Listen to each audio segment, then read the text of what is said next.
it's like I said, it's getting kind of weird now because I was just going for a walk down the street and somebody was running by and said, "Hey, are you Clint from Classic Firearms?" Like, yeah, I'm like, yeah, I'm just visiting this neighborhood. I don't live in this area. You're listening to the Art and War podcast with your hosts, Mitch and Nathan. Mitch is a former airborne infantry squad leader who now spends most of his time coaching soccer. Nathan is a professional illustrator and an avid shooter with a couple of years of Canadian military experience. Together, they run the Seaburn art page. Enjoy the show. I mean, guys, you got me out of bed. So, yeah, I'm running pancakes on the podcast. I'm almost done now.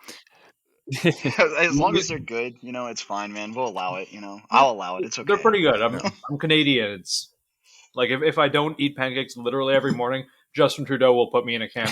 Oh, yeah, and that's easy to believe. But with maple syrup, you've got it, right? Oh, yeah. No, just check out the size of this fucking thing. I buy this in bulk. Oh, my God. Yeah, I believe it. His blood is essentially maple syrup at this point. Yeah.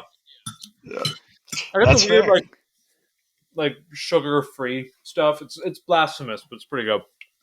But it's better for you, so that means you can just drink more of it. Yeah, I can just drink it straight out of the bottle and not feel bad. I put it in my coffee. That's what I'm talking about. Yeah. As you should. I bet it's probably pretty good in coffee, actually. Actually, it is. I highly recommend it. I put dark chocolate in my coffee. What the fuck is wrong with you? I like having low... I don't hate that either. Yeah, I like low blood pressure, Nathan. And dark chocolate lowers your blood pressure. Coffee also raises it, so kind of offsets. It's like evening up your uppers with downers or vice versa. Yeah, I respect it. Totally fine. So, Clint, how did you start working at Classic Firearms? Man, so it's kind of a long story, but... Tell it.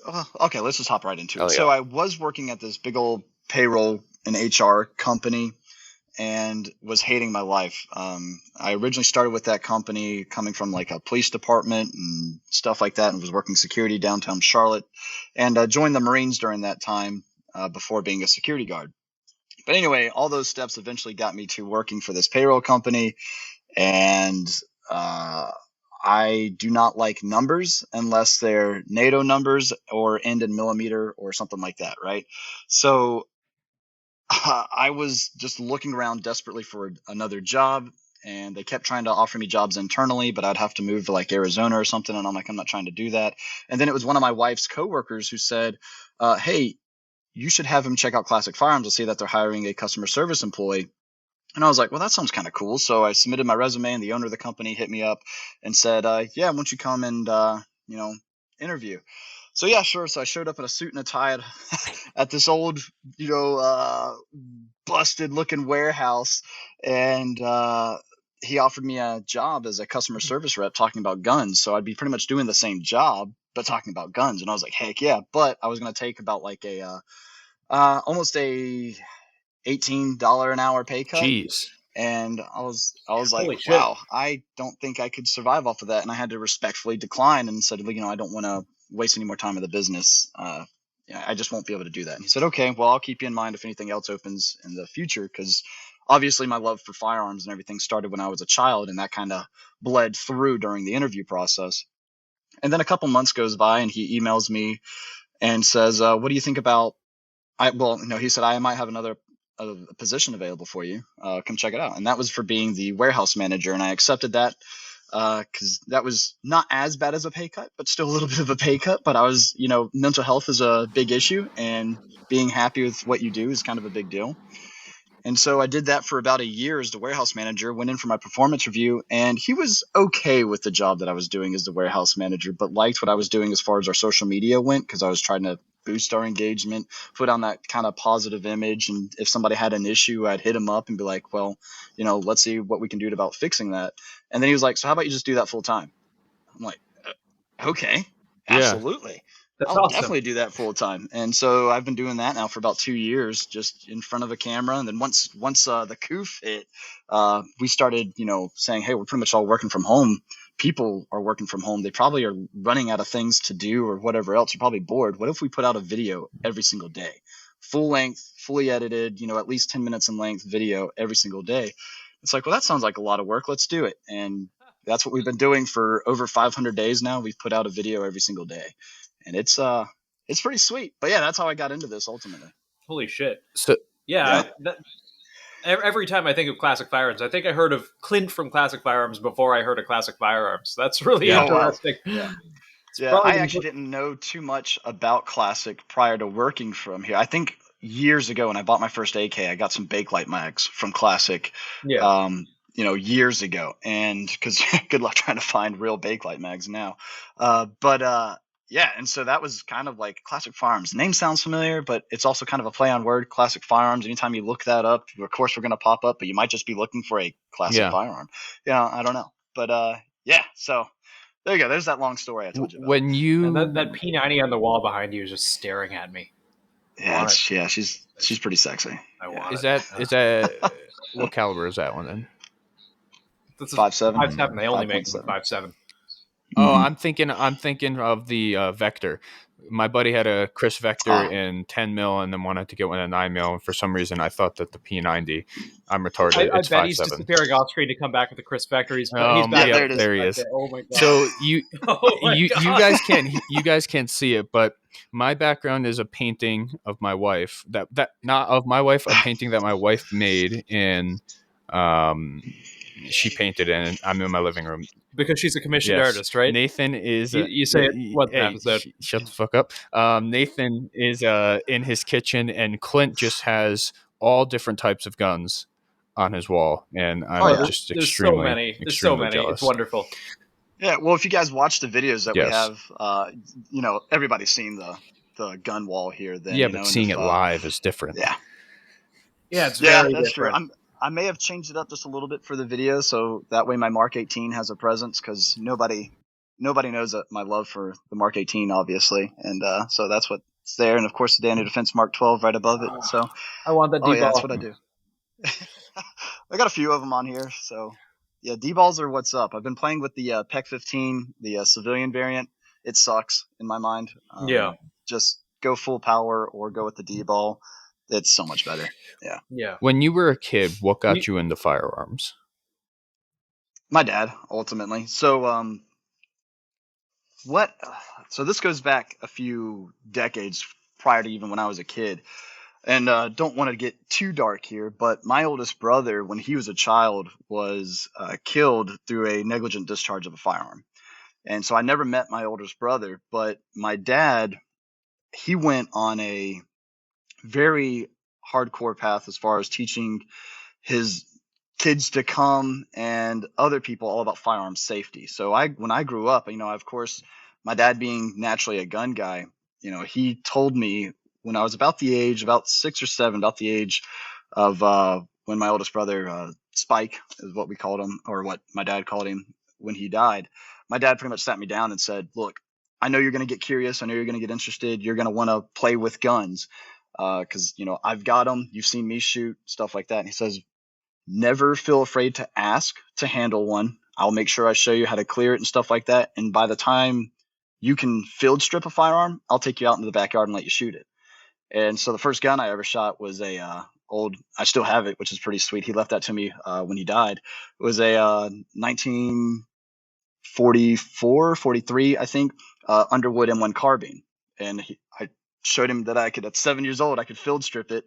And so he loaded up a mag of 30 carbine, went out into the backyard, because we lived kind of in a, open area next to a big old cornfield. And man, I mag dumped that sucker. I pulled that trigger as fast as I could, and absolutely loved it. And hence the name Mag Dump Morgan now, because I just like mag dumping guns. But yeah, I love that. So you were 7. Yeah, I was right around that age. 7. Yeah, 7 I think was the correct age. Yeah. I'm not going to go into when I started it again, because I've already talked about it probably a couple different times on the podcast, but I was like 4 as well. I was very young when I was handed at 22. And I think for the same exact purpose, it was like, hey, guns exist. They're in this house. Yep. If you can show me that you can safely handle it, then we can go shoot and learn more about gun safety. And I think that as a base for young kids is so important. I mean, you can also learn that stuff as an adult, but if there's guns in the house, that's just extremely valuable that your dad had the confidence to be like, hey, like, some people might look down on this. I'm going to bring a 7-year-old out to shoot, but here's the reality. There's guns. You're going to be around them. So And then yeah, absolutely. No, and I totally agree with getting kids involved, because I mean, like I said, we see more issues of just ignorance, people not knowing. And anytime I take like a new shooter to the range, before we even get to the range, I'm doing exactly what my dad did with me. I'm showing them how to manipulate a firearm, something as simple as a safety selector, right? And we sit for about an hour or two, maybe just hang out for a day, before we ever go to the range. And I'm showing them different guns, getting them more comfortable, because there's some people who are absolutely terrified of a gun, and they'll see it sitting on a table and be like, oh my God, it's going to bite me, Yeah. There's a mysticism around them. And a lot of people treat them like they're a snake, and like that's going to bite them, or other people just treat them like a toy. And there's the point is getting them to that middle ground. Right. Yeah. I mean, I've got, and I got two loaded guns sitting right here in front of me. And as long as I don't touch them, they're not going to do anything. You know what I mean? Exactly. Unless it's a SIG and it falls off the table. I do. Yeah, if it's a SIG, and it falls off the table, then I might need to, search for cover. But but hopefully I'm pretty sure they fixed all that now. The M18 and M17, the new military issues, I think have ultimately been okay. But yeah, there's a big recall, wasn't there?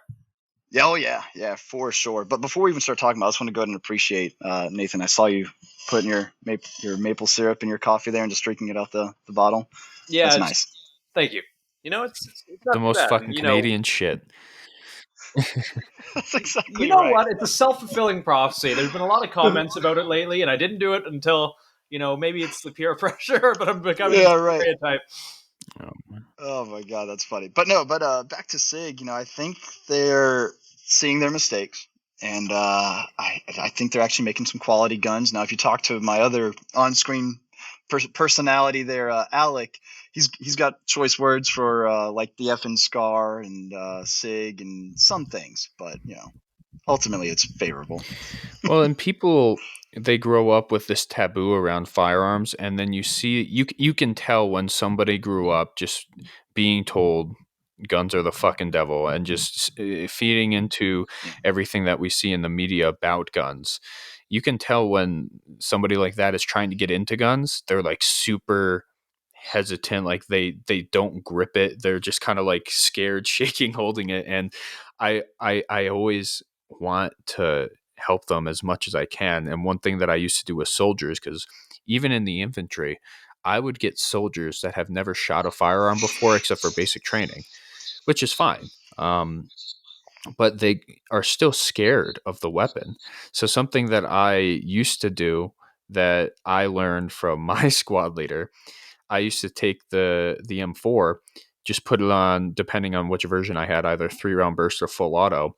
And whenever we're at the range, I would just put it literally on my dick and just fucking let the trigger rip. And I'm like, see, this shit's not going to hurt you. Like, the kick isn't bad. You're fine. Like, be safe. And in hindsight, I don't know if that would work for anybody else except for that specific group of people, because some people can be a little, I don't want to say intimidated, but like that's not something that they necessarily think of when they think gun safety. Right. I would even do it with the 249 sometimes, just to be an asshole. I like to have fun. Oh yeah. I mean, for the 5.56 caliber, the 249 is so heavy. I mean, that thing is just a baby to shoot. Yeah. So. Yeah. No, it's beautiful. Clint's a nice guy, eh? What's up, lads and ladies? It's your favorite foreign fuck and producer of the show, BR here, with a quick plug for you. Want to help Nathan cover his disgusting Canadian habits like drinking maple syrup, help Mitch pay for diapers, and help me keep my mags loaded while gaining access to exclusive listener benefits?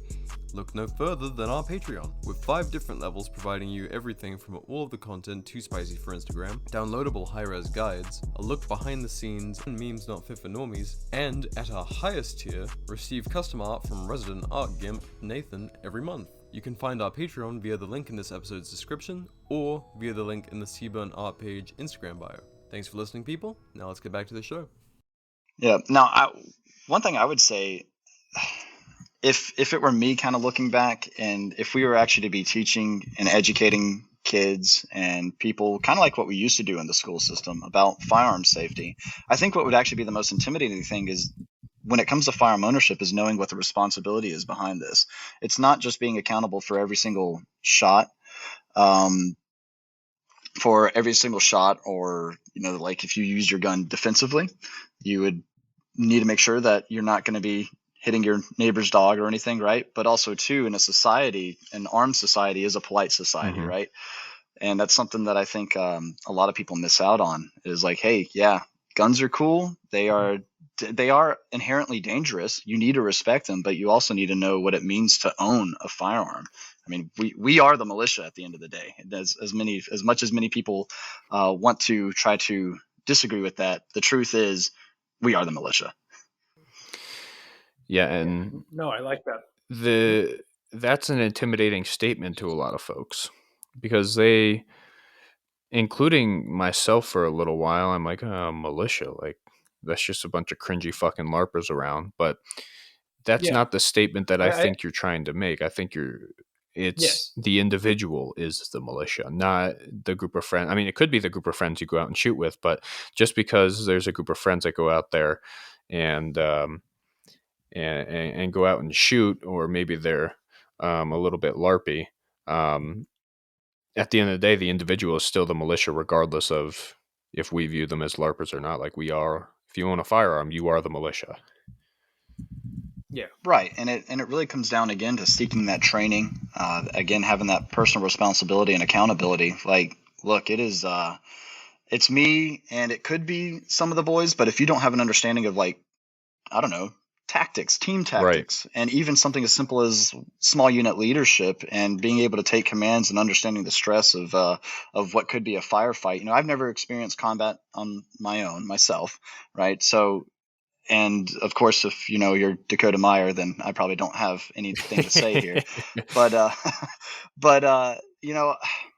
all I'm saying is it's up to the people to understand that, look, man, it was a bunch of farmers that got together and ultimately started this country, and fought against a very formidable force. And all it took was a small understanding of some tactics. They realized, oh my goodness, maybe we shouldn't stand in columns right in front of each other and shoot each other. Let's implement this thing maybe called guerrilla warfare. Let's hide in the trees, seek cover, and then pull the trigger. It's amazing how that little bit, and then being able to effectively communicate, would actually change the tides of war. I don't know. Look at Afghanistan. Yeah. So, right. So, you'll need nukes there we have and F-15s to take on the American government. Oh, dude, when I heard that, I kind of, after I heard that and then saw everything that happened in Afghanistan, I felt justified. I felt vindicated, but I felt more pissed off and sad about the whole situation, Yeah. Because it's these people too that are pretty much, I don't even know if they were left defenseless. I from what I understand, they were, and they weren't able to defend themselves. Because when I see like grown men who would be willing to risk falling to their death off of a C-17 instead of pick up arms against the Taliban, I'm like, dude, what is happening? Yeah. So my mind is going all sorts of different places about it, and it's hard to really understand. Were they justified in trying to run like that? I can't imagine what I would do in that situation, but I would hope that I would pick up my Mark 18 behind me and lay down some suppressing fire for my guys to be able to move and coordinate. Something. That I just, and then I look at the weapons that were left behind, and I'm like, guys, I think y'all had it. I'm looking at a lot of the Afghani army vehicles that were left behind. I would kill to have some of those Toyotas, and they're showing up in fucking Facebook Marketplace now. Well, yeah, they're posting all these ads and shit. In my experience, the ANA and the ANA are just fucking useless. For the most part, they're former Taliban that were like, oh, well, target of our opportunity for myself and my family, I'm going to go join the ANA now. Oh, the Americans are gone, so I'm going to go back to being Taliban. There is this one time where we were out with the ANA. This was the last time we ever went out with ANA.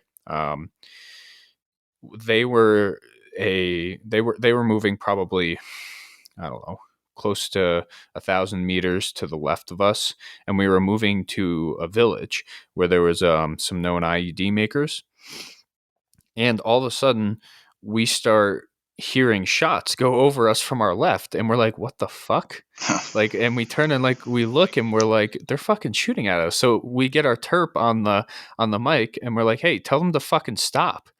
And they wouldn't stop until we got on with we had a minigun, we had a mounted mini, we had a couple mounted 50s, and we're like, all right, well, start fucking shooting back. As like within 5 seconds of us shooting up, they're like, no, stop, like all on the radio. They're like, it's us. And we're like, what the fuck is going on? They're just, the ANA, in my experience, is incompetent former Taliban who are, they don't care to be better. And they had the same weapons as we did. We armed them, we trained them. The only people over there, besides just the regular people, the only like units over there that I think are great is the NMRG, the National Mine Reduction Group. And they're just a bunch of Afghans, but they are some of the most badass folks that I ever met. Fearless. We'd be like, hey, we think there's an IED over there. And they would just mosey on out there and they'd point, they'd be like, right there. And we're like, yep. And they would just jump on it.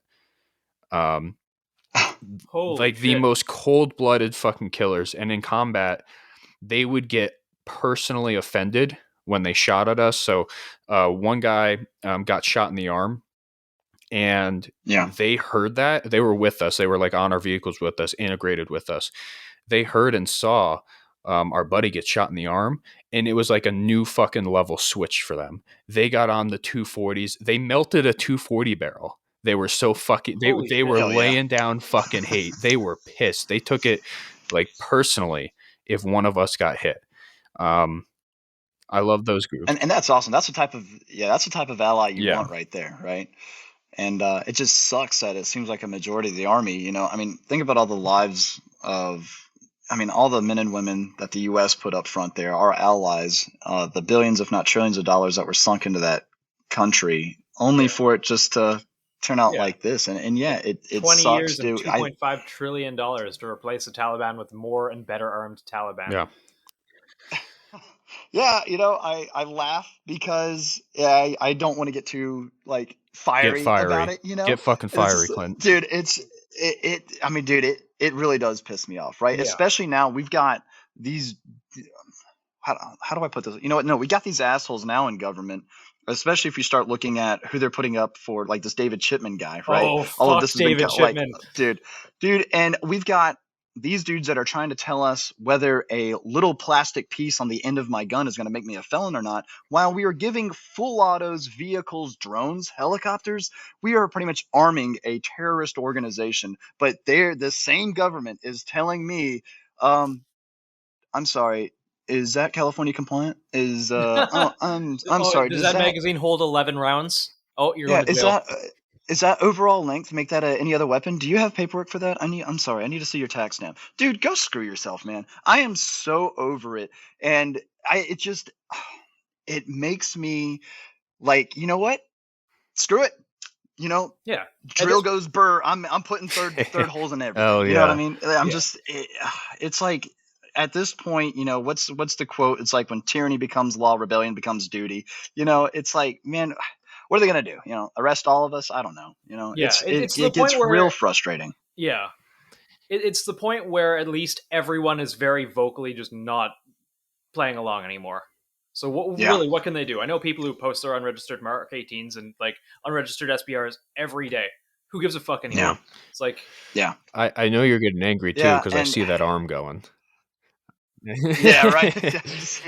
I definitely talk with my hands. I think that is something I learned when it comes to video. And me, you know, I went and got checked out, and they're like, you got, you know, some form of ADHD. We want to like throw all these drugs in you. And I'm like, all right, well, I'm not coming back here. I don't want to have all these drugs in me. But so for me, when I'm watching a video, if I see stuff happening, it's easier for me to focus on it. So I taught myself, hey, speak with your hands. But anyway, just to come from the Classic Firearms side of it, yes, we are a business, and no, this is not legal advice. Everything we do is completely legal here as far as the business goes. Now, just wanted to throw that disclaimer out there. Before we move on, I did a quick little, you know, look-see to because I was about to get into, guys, you should go and check out Kuwaiti eBay because all the fucking Oh my fuck. all the shit. Like I checked the other day, and there was a fucking Steiner laser designator for like $1,800. Oh my fuck. So while we were talking, I went and I checked right now. There's full power PEC 15s being sold from the United Arab Emirates, and you fucking know where they're from. Oh my god. How much? Oh my god. Yeah. 36 Yeah. So it's a fucking big shekel. They know what they're Yeah. selling. Yeah. But Yep. yeah. So when you heard Joe Biden say, you need F-16s or did he say whatever? Or the F-15s and nukes. Yeah. Do you think that he really believes that, or do you think he was making a statement knowing that it's bullshit? So I think that's what he really believes. He's also the same guy that said, just buy a shotgun, 2 blasts in the sky, and that'll scare him away. Well, Joe, that's illegal. You can't just shoot guns up in the air, man. I mean, you got to think. I mean, yeah, sure, it's a shotgun, and if it's just birdshot, it's going to feel like something light is raining down on you. But somebody's going to say 12 gauge slug. I'll just shoot that up in the air. Well, that projectile's got to come down somewhere. It's how gravity and physics work. It just doesn't disappear. There's been cases every single year, and all over the country, not just Chicago, where you've got negligent discharges, or not even negligent. You've got people intentionally shooting up into the air, not thinking about the repercussion of that projectile coming down. That's what I was saying about being responsible for every time you pull the trigger. And we see it happen multiple times a year. People die because of a stray bullet coming down and getting lodged in somebody's head or neck or torso and kill them. And it's absolutely stupid. Now, with that being said, though, were you asking me like what how did that make me feel when I heard him say, it takes nukes and F-15s? No, but we can get into that. I do want to get into what you thought was going on, like in his, like what's his thought process when he says that, if any. I know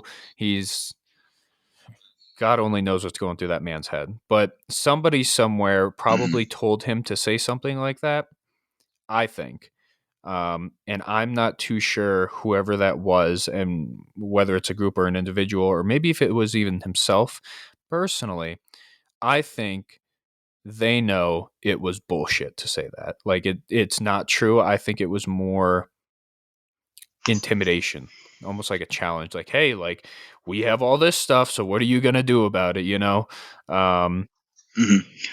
And well, that's a conversation. Anytime I get into the gun debate with somebody, that's always brought up. It's like, well, what are you going to do? You can't fight against the government. You're going to need nukes for that, because that is something that's always brought up. It's always a talking point. And then I said, okay, so what you're saying is you're justifying the means for us to be able to defend ourselves against a tyrannical government because they would be willing to nuke their populace, right? So it's like, so listen to what you're saying here. If you have a government that's willing to nuke you, would you not want to try to remove those people at power? Yeah. Like it, so now granted, as far as this is coming from Joe Biden himself, I don't know if he is, I mean, we have seen it, and I think this is actually, I think it's becoming a very popular opinion. When I say popular, I think a majority of the country might actually believe now that this guy, I don't think he has the mental capacity to be where he's at as far as in power, right? To hold the presidential status. And for him to say a lot of the things he said, I think these are just talking points that he's probably had for years and years and years, as being in government for almost 50 years. So he's just going to keep regurgitating this type of stuff. Has somebody said, to tell him to do that? I don't know. All I know is that the president of the United States came out and said, if you want to take us on, it's going to take F-15s and nukes. And it's like, guys, that has been proven a lie multiple times. Vietnam, right? Yeah. Let's now look at Afghanistan the past 20 years. Yeah. And there we have it. These guys were running around in sandals with AKs, and they've been kind of whooping our butts at it. And it's not like because we didn't have the military capacity to do it, but we lost the political will. We lost the willpower of the people. And the moment you lose the willpower of the people to stay in a fight, well, what's the point, Part of me feels that what we're feeling now about Afghanistan and what we're seeing now in Afghanistan should have happened 10 or 15 years ago, and we should all be over it right now. That sounds terrible to say because these atrocities would still be happening in Afghanistan to this day if we did that. Maybe they wouldn't have fucking tanks and helicopters, and I mean, not that they would use the helicopters, and Mark 18s and all of that stuff. Maybe they just wouldn't have those things. Well, and that's just it. We weren't in Afghanistan for the last, I'd say, 8-9 years to win anything. If we wanted to win, we would have kept an occupying force of over 100,000 like we initially had. Oh yeah. The last couple of years, it's been less than like 10. It's been less than 15,000, and most of that is in combat operations. A lot of that is just logistical personnel and special forces. Even when I deployed to Afghanistan, the only reason I was out and about doing combat operations as an infantryman was because I was uplift for an ODA team. If I wasn't uplift for an ODA team, my ass would have been on tower guard, not doing jack shit. And even when we went out, we went to a village near Mazar-e Sharif. We went to a village that was recently taken. I can't remember if it was ISIS-K or Taliban. It was probably Taliban. And my platoon sergeant was like, yeah, when I was a private, we took the same village. And I'm like, so we're not doing shit. We're just playing fucking leapfrog with the Taliban. And they have significantly more people here than we do. And now we have ISIS-K. Yeah. I'm pretty sure they're all but fucking gone at this point. But when I deployed, there was ISIS-K. There was a... which is the Afghanistan version of ISIS. And they were also like fucking around there. And we're like, what? We're not doing anything here. We're killing people that are going to be replaced instantly. And they're just going to maintain control. We're just here. I don't know what we're doing. And it's... Yeah, I think once we pretty much figured out that Osama wasn't there, it was probably about time for us just to go ahead and pop smoke. Pack up our bags and leave. Yeah, because then it turned into this 20-year.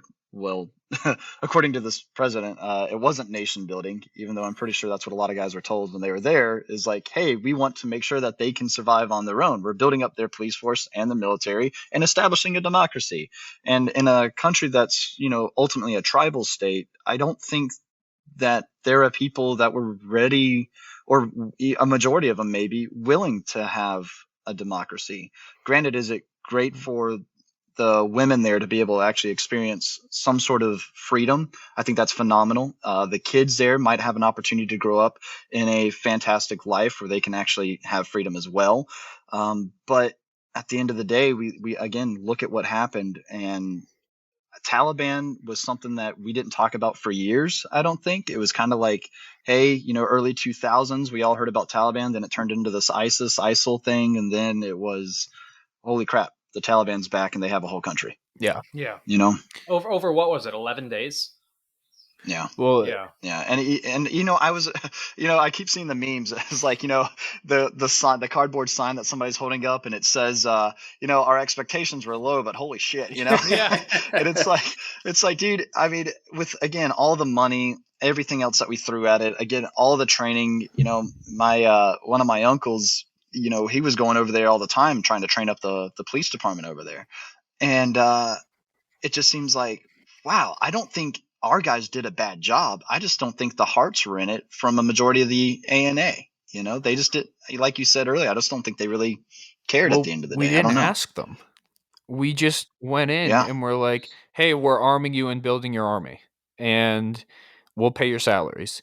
So when you offer that type of salary and you're like, hey, like, and I'm sure in their minds they're like, oh, like Americans here, like they're going to, beat the Taliban. We might as well get on the winning side and get money. And then they're like, oh, Americans are leaving. We didn't really want to be here in the first place, but they told us, they'll pay our salaries and give us cool guns. And well, Taliban's here now, so I'm going to go back to being Taliban. It was such a, from the start, it was such a shitty plan. If any, like, I don't even think they're, I think when the, what was it, the Afghan papers, have you read those? No, I you should read the Afghan papers if you really want to get even more angry about everything in Afghanistan. There, I think my wife might be upset with me if I got more angry. from nearly the beginning, there was no plan and there was no goal and there was no end. This is what winning looks like from the beginning. Just to sum it up. Yeah. Obviously, I'm going to have my biases with it. I highly recommend you read them if you want to be even more angry about it. But there's these, because it was what was it, the Freedom of Information Act? Somebody requested. They were like, "Hey, this seems really fucked up." So somebody requested these papers and documents be released, and they were, and it literally showed that there was no end goal. There was no anything. It was, we're here, we're spending money, and we're arming the Afghan people who may or may not want to be armed, but we're paying them, so they're going to be. Yeah. It was such a shit show from the beginning through multiple presidencies, from Bush to Obama to Trump and now Biden. It was just such a shit show. Yeah. And like I said,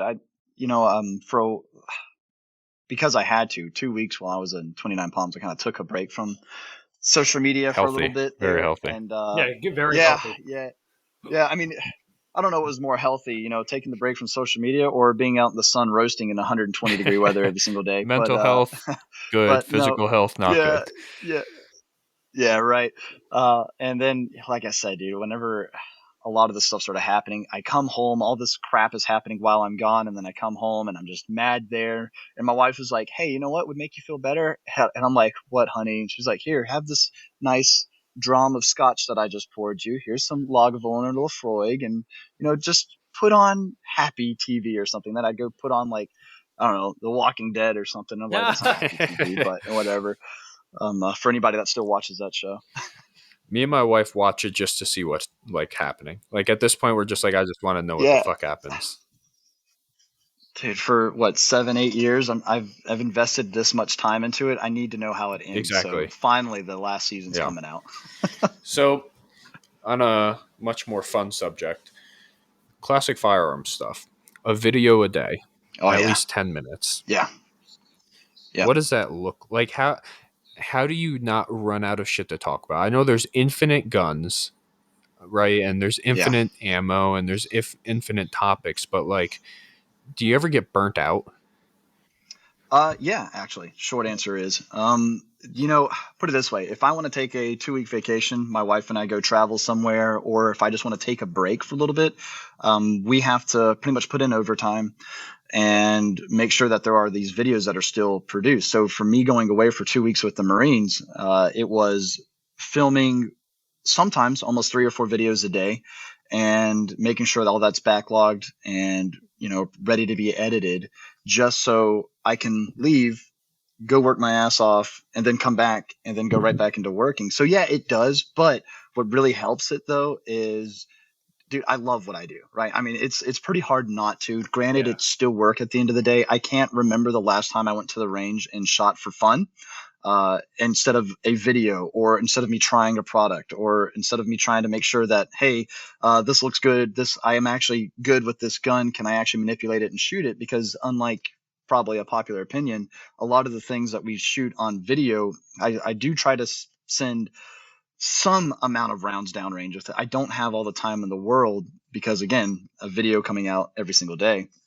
And so, yeah, it gets a little tiring, but I try to engage as much with the audience as well, whether it be through my personal DMs on Instagram, which is a lot, but I try to get to all of them personally. I don't have a guy that works for me on my social media that answers those. I can't get to all the ones on the Classic one because that's over 240,000 followers and I don't know how many requests.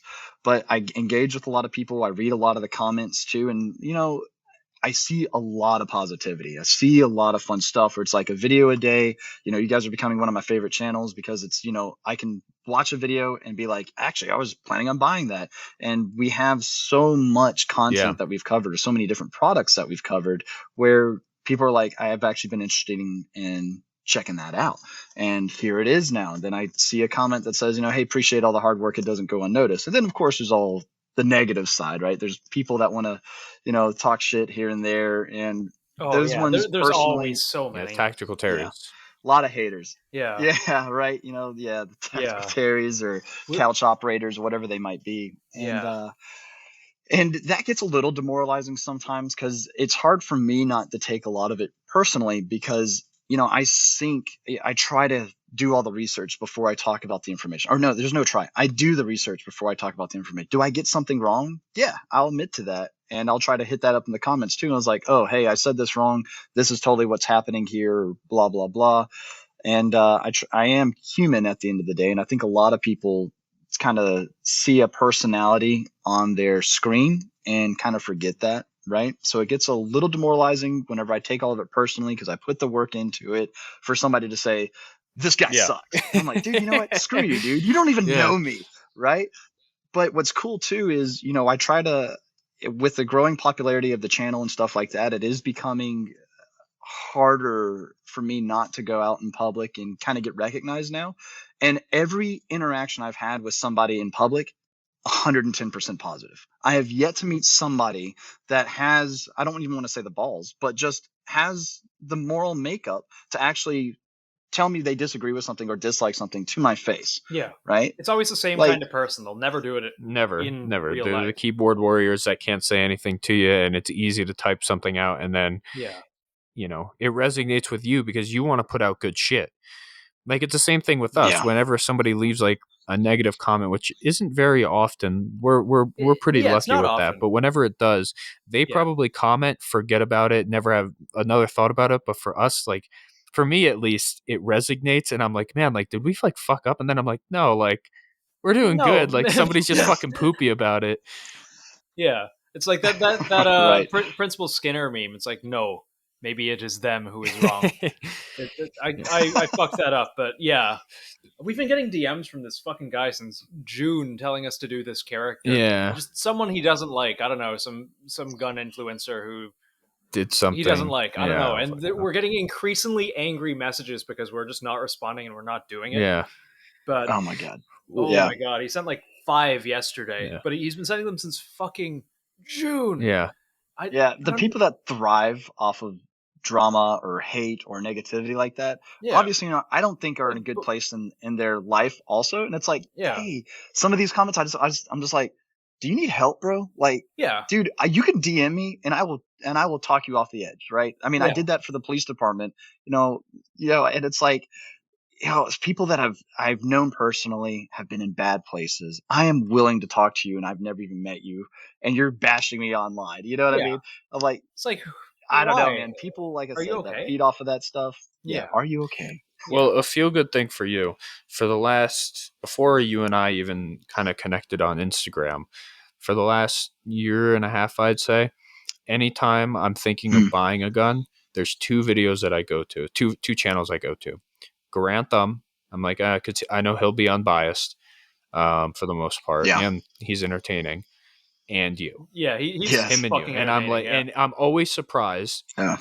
For the most part, he'll have some stuff, but like if I'm looking into some niche shit, you always have it, always, without a doubt. You have made a video on it, and I know a video a day. Like I can't imagine doing that, but do you edit do you do too? all the editing yourself? So I don't edit, no. So thankfully we have a fantastic team, dude, because I mean, for the company, I think what really makes Classic Firearms kind of special outside of a lot of other Second Amendment businesses is we've got such a plethora of knowledge here, whether it be Matt, who's our what I've called before our local in-house AK guy on a budget, and he's great. And then we've got Ben, who started the company, and that man, he's just a wonderful dude to begin with, fantastic boss, and his contacts and everybody that he's known from his decades of working in the gun industry makes that pretty special. And then we have a whole team that makes up our marketing side of things, because we put out, a bunch of emails. We want to stay in people's inbox because, well, it drives traffic to the website. And we are a business. We are for profit at the end of the day. And anytime we get traffic to the website, that's what works. And so, again, a wonderful team. If they listen to this, Robbie, Grant, Zoe, all you guys are awesome. And of course, Ryan, who is the guy behind the camera, he does remarkable work as far as just about anything, because he helps with a lot of the content creation too. Like, dude, you know, it'd be pretty cool. People are talking about this. We should do a video on this. And I'm like, dude, I absolutely have no idea what that is. And he's like, okay, cool. We got a week to figure it out. And I'm like, sweet. So then I just absolutely crush it as far as doing research, trying to figure out what this is and do that. And can I get my hands on one, and DMing manufacturers and, you know, trying to get link ups and stuff. But, no, it's a lot of work, but thankfully I'm supported by a wonderful team here, and the warehouse staff here, you know, does their best in trying to keep us in a good gracious with our customers as well, and getting product out in a timely manner. And we recently moved into a whole brand new big facility. I mean, we went from the video room alone operating literally inside of a closet, to now being one of the larger offices. But like I said, we're probably going to start up our own podcast, you know, podcasting before too long. We're looking at doing all sorts of different things and working with other, you know, influencers, quote unquote, or because I know how that term has it's kind of got like a negative connotation to it. But, you know, let me put it this way, 2A advocates, you know, and even if I can get somebody that has maybe a different perspective, getting them on the podcast and talking about stuff like that, or even in front of the camera maybe. But yeah, it's a lot of work. But like I said, I'm supported by a great team, and it's been keeping me happy, and the company, you know, still is happy with me. So here I am. I know it's kind of a inappropriate question to ask, and we can edit this out if you're not comfortable with answering, or if you want to answer but you don't want it live, that's fine. You can also tell me to go fuck myself if you don't want to answer, because this is something that I have a job offer for full time when I get out of the military. It's kind of like a content creator doing videos, you know, kind of talk about different products. How much money do you make doing that? So I don't want to say my exact salary, right? But it's not, put it this way, I can pay my bills, and if it wasn't for the company providing a lot of the equipment, I wouldn't be able to afford that, right? My wife says I could definitely make more. But at the end of the day, I feel comfortable in saying that it's actually, you know, less than 70,000, far less than that. So, you know, I don't feel bad about saying that. But yeah, so I know it's an inappropriate question, an awkward question to ask, but just purely from curiosity, trying to figure out where my value would be. That's something that I've been asking a lot of folks. Like I asked the social media manager for Big Daddy Unlimited. I just kind of am trying to get a feel. I love it. Yeah, he's a really good dude. We were trying to have him on, but I don't know if the overlords over at Big Daddy Unlimited are going to let him or not. Big Daddy Unlimited. They're like the Costco. Oh, I'm not going to do this bit. I do this bit every time. No, I was just genuinely curious. We can take it out if you want to. And I understand too. No, it's fine. I mean, I like to try to be as, you know, transparent as possible, just about anybody, because I think that's another cool thing about this business is, look, we don't try to hide anything, you know. We did a whole video about the inner workings of our warehouse, and just to show people, you know, what's happening. And once we're trying to get some more surplus in and stuff like that, because we definitely want to do like some more warehouse tours and stuff with some other you know, gun channels and things. And it's always cool to kind of see all that. But man, I feel like now, you know, I don't want to say screw the surplus, but if we can try to find more Russian ammo, that would be where it's at right at the moment. But no, I mean, yeah, I mean, we can talk more too offline. Yeah, definitely, about the entire social media stuff. But no, like I said, it's keeping me happy. That's fine. But granted, I'm not, you know, rolling in dough or anything. I live in what I think is a regular house, and, you know, people, it's like I said, it's getting kind of weird now, because I was just going for a walk down the street and somebody was running by and said, "Hey, are you Clint from Classic Firearms?" Like, yeah, I'm just visiting this neighborhood. I don't live in this area. Yeah, I don't live in that house that you just saw me walk out of. No. Yeah, right. You know, so it's not like I'm in a gated community or anything else, you know.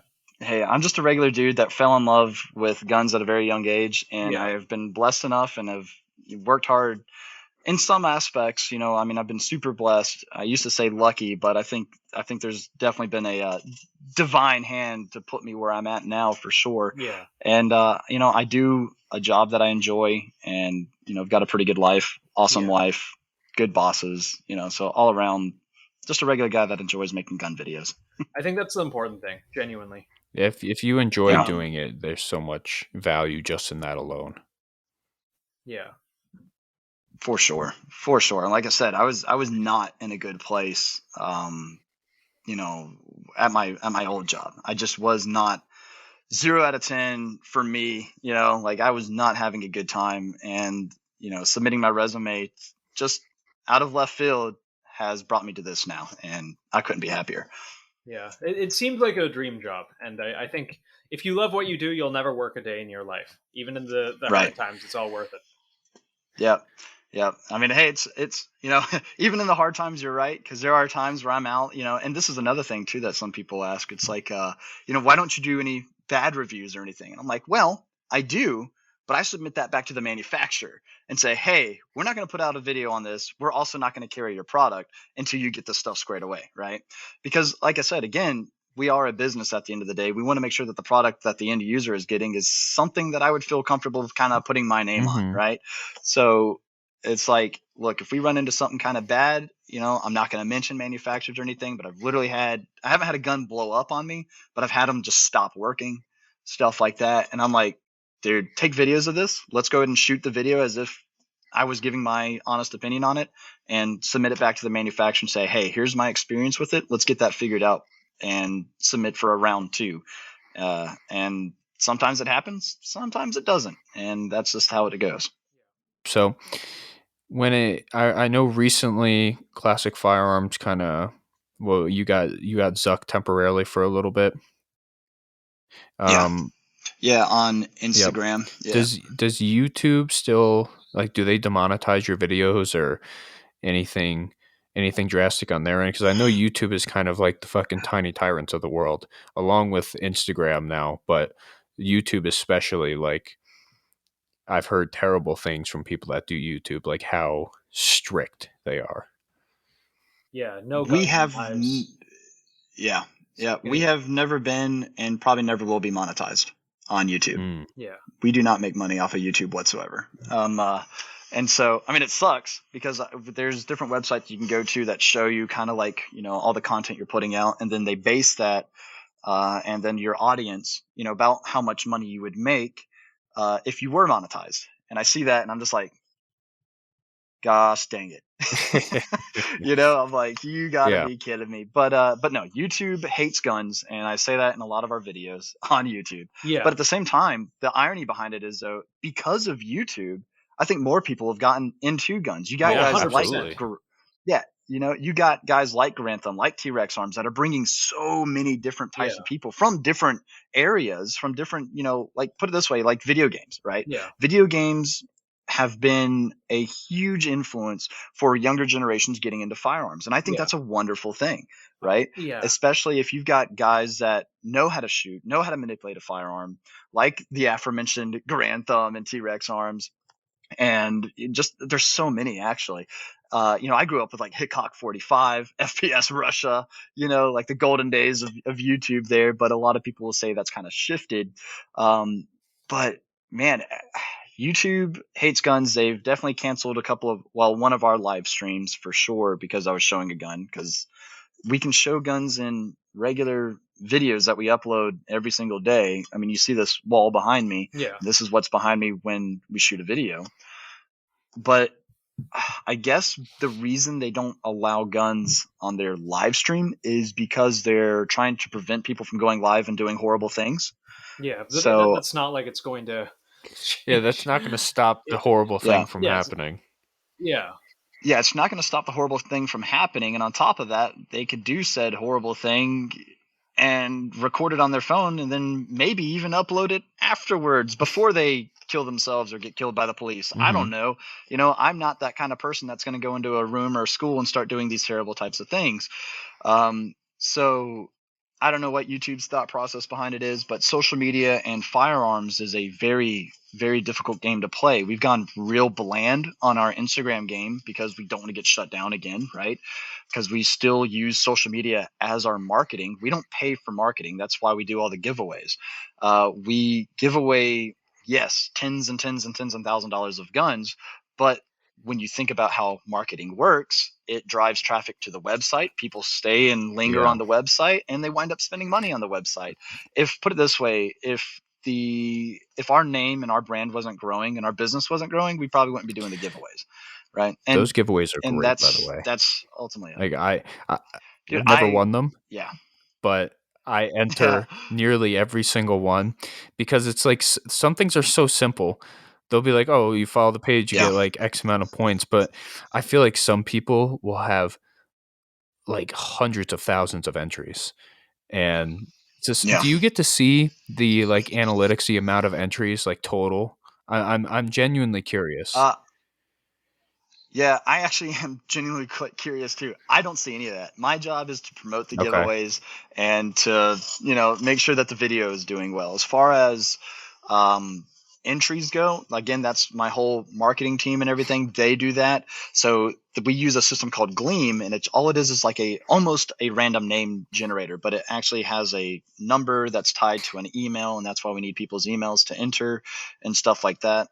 And but I mean, it literally costs nothing for anybody to enter, right? And if you get tired of the emails, then I mean, you can hit the unsubscribe button, but you're going to be missing out, I think, personally. But yeah, I mean, that's what we do. And of course, I'm just going to go ahead and tackle the everybody thing, or not everybody, but there's quite a few people who think that the giveaways are fake, and I want to be like, dude, if that were the case, I think our name would be tarnished so hard, especially from the people that we work with. We've worked with Alex Zedra, we worked with Donut Operator, we've worked with Such, we've worked with so many big names. And it's like, dude, if you're questioning the legitimacy and our integrity on these giveaways, then that means you got to question all these people too. And I start taking it personal because I'm like, dude, I'm not a liar. I'm not sitting here selling you a bunch of BS. And now you're telling me that's exactly what I'm doing when I've actually met and shaken the hands with people who have won before. I'm like, whatever, man. Again, it's back to the haters and the negative comments. There will it always happens, be someone. Always. Genuinely always just be someone. Yeah. But I mean, what are you going to do? I enjoy mag dumping 50 cals. That's why we give away so many 50 cals. And they bring in a lot of eyes on the channel, a lot of eyes on the business. And I enjoy running into people at the range and letting them shoot some of the giveaways too. And dude, it's a good time. Wait. Brendan Herrera got a 50 cal the other day. Was that you? Yeah, that was him, Nathan. Oh, what the fuck? Yeah, dickhead. That's small world. This is why I tell you to at least like look at people's page, even if you're douche. Mitch, no, I told you. I'm like, hey, this guy. I hate social I like media. him. I've been following them for a while. We should have him on the podcast. Just check him out if you haven't. I know who Clint is. I know what Classic Firearms. Oh my god! I'll go follow his shit right now. Hey, was it the Brandon Herrera guy? Yeah, he was, Nathan. Yep. Well, you know what? We did I live under a rock that's under another rock. Oh my god! I just typed Clint from Classic Firearms. No, yep, I get that. Yep. But no, we worked with Brandon Herrera. Awesome dude, by the way. So that's the other thing too is a couple of like my really good friends say, like, oh, hey, you're friends with Clint from Classic Firearms. Is he really like how he is on camera? And they're like, yeah, he's just excited about guns. And that's, if you talk to the guy, you're going to get, And so when I go and I meet some of these people, I'm like, I wonder if that's how they are. You know what I mean? I'm like, am I meeting you or am I meeting your persona? And then I actually talk with them. And I think that's what's cool and why some of these channels are so successful is because you're getting the genuine person. Yeah. They're genuinely just excited about firearms. And I love that. Yep. And Brandon Herrera was definitely one of those dudes, man. And we worked together and it was just a good time, man. It was a lot of fun. We did our own meme review. We were up till midnight doing that. May or may not have been drinking White Claws. And, shockingly, Nathan isn't drinking right now. It's fucking noon. It's fucking, it is 12:25 in the afternoon. I'm a fucking degenerate, but I'm not that bad, Mitch. I don't know about that. I have instead my coffee with maple syrup in it. Yeah, it could be better or worse. I don't know. Yeah. It's always interesting talking to these huge gun personas because, like you, that's kind of what I like about this podcast. I get to talk to the person, and I genuinely want to know the person. Yeah. I don't think there's ever been a person, or even the episodes that haven't gotten released yet, or the ones that have gotten scrapped, I don't think I've ever talked to anybody and been like, oh wow, like this is going to be like great for us. Like I hope they bring their persona. It's always for selfish reasons. It's always, I want to know if Clint from Classic Firearms is Clint from Classic Firearms. Like I want to know about him. I want to know what he does, like the ins and outs of it. I don't, and that's one of the blessings that we have with this podcast is I feel like we can get to meet people that we genuinely enjoy the content they put out and be like, oh, like, is this person like that person? Or is it just a persona? Like, are they actually like a secret douche? And Right. we haven't had that yet, which is great. Everybody that we've talked to, we've enjoyed so much. Lovely. Yeah. Yeah. Until you had me on. I get it, man. I get it. Yeah. You won't are give us fucking Barrett's piece of shit. You are the is this a third? Mag dump it into some trash. Yeah, the goddamn mag dumper. Is this the third Marine that we've had on? We've had Luke. No, is this is this the second or the third? The third Crayon Eater. Wait, who was the second? We had Luke. I don't know. Who's the second Crayon I'm trying to remember because I've been listening and I can't. Oh yeah, can't you're the remember. second one. Second Crayon Eater. I feel like we've had more Marines. We've than got anything. Kaylee coming on soon. Who? Yeah. Oh yeah, Kaylee, another Marine's coming on tomorrow. We're recording with her. Kaylee. AK Kaylee. Oh yeah, so she used to work at Classic. Really? Yeah. What the fuck? Yeah, Did she get fired? Oh, that's awesome. Oh yeah, dude. Yeah. No, she actually left. she had some. I'll let her talk about that. But yeah, she had some personal reasons that she left Classic and stuff. But no, she's awesome. Yeah, she's fun. That's I had no idea. Now I'm going to talk to her tomorrow about her experience with Classic Firearms. Yeah. There you go. Yeah. Like what's Clint like? Yeah, what's Clint really like? Why won't he give me a 50 cal? Right. I find it interesting, and this is a little bit of a segue. Just your guys' story about how you got into firearms at a young age, and like had a responsible parent that like taught them safety and everything like that. My story was kind of the opposite. I don't know how many people this will resonate with, but like my dad thought semi-automatics were illegal until like last year. I remember one of my early memories was I had a water gun that looked like a Beretta M9. It was like 80% scale, plastic, really fake. And, I was like 7 years old. And I guess my love of firearms goes back, I think, due to video games. Back to like Doom 1993, 1996, all that stuff. Yeah. So I like put a little stock on it, made a little SBR, gave it a vertical grip. And my mom threw it away because it looked too much like a machine gun. And machine guns are meant to kill people. And yeah, I got into guns heavily in a very anti-gun household, I think due to video games. But that's it. That's all I really had to say. Yeah, but like I said earlier, man, I mean, bringing more people into the firearms industry, or just to not the firearms industry, but just into firearms, whether it be through, watching a car guy on a gun channel or video games or whatever else, I think is just awesome. Yeah. Yeah, the guns and video games, especially recently, because of how it's no longer just like a generic assault rifle, It's not like, assault rifle 1, assault rifle 2, especially with Modern Warfare and Battlefield. Tarkov new hotness. Yeah, great. Those are all gun guys. Like they go out, they go to the range.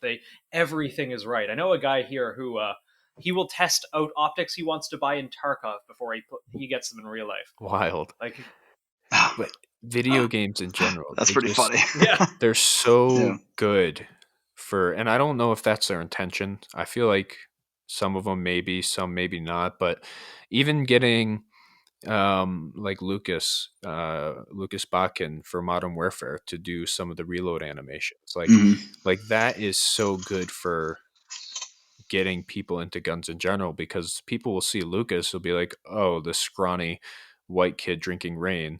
I resonate with I don't mean that in a bad way. I'm not saying that like, like, oh, he's like fucking super scrawny or whatever. I'm saying like some people will look at him like and that. I've seen the guy run around with an M249 like it was nothing. I feel like he's either a Terminator or he's like secretly lifting weights. I don't know. Well, I'm not a big dude either. You know, I'm 5'10", 180, and I'm able to do infantry stuff until my body broke.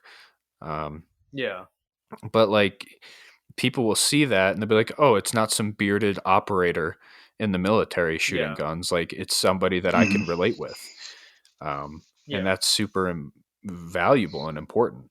And it's the same thing, I think, with a lot of folks. Like even though Grant Dunn is in the special operations community in the Air Force, like he's still a relatable person because he just talks. Like he makes relatable content and memes, and that also drives it up. And it's the same thing with video games. You see, you know, like Captain Price. Oh, Captain Price is carrying out like a fucking deuced out, you know, whatever, like an M4 or like a Scar or just like something, and you're like, I wonder what that's like in real life. And then you see a $3,000 Scar and you're like, never mind. Right. It's so valuable. Yeah, no, and that's why we've been doing like our top guns from Call of Duty, but in real life type of stuff. Because and I think that was our first video actually that hit 1 million views. That's awesome. I'm gonna go look it up really quick. It's good gateway stuff. Like it's really good gateway content. Yeah.